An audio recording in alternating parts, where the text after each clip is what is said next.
casa era uma casa grande, na encosta de um espigão. O cercado pra quarta bezerro e ao lado um grande mangueirão.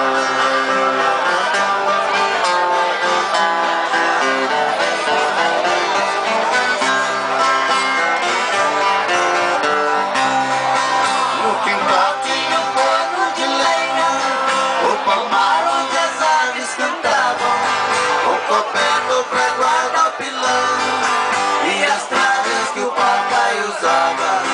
De manhã eu ia no paiol, uma espiga de milho eu pegava, debulhava e jogava no chão, no instante as galinhas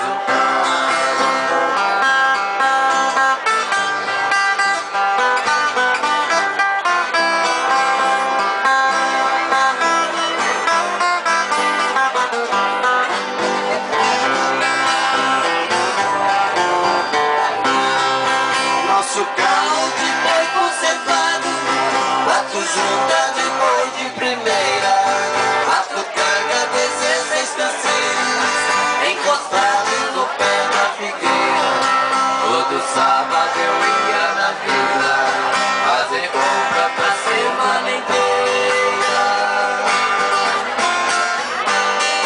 O papai agitando dos bois, eu na frente abrindo as porteiras.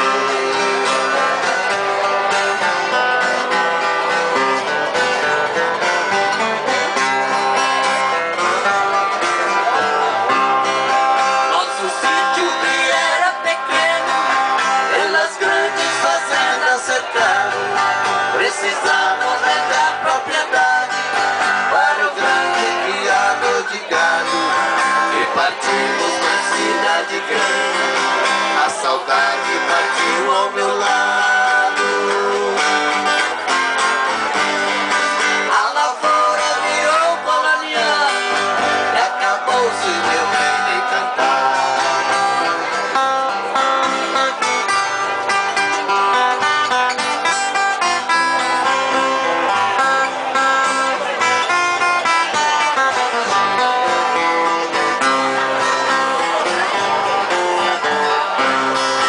Hoje ali só existem 3 coisas e o tempo ainda não deu fim: a tapera velha desapada e a figueira acenando pra mim, e por último uma saudade de um tempo bom que já se foi.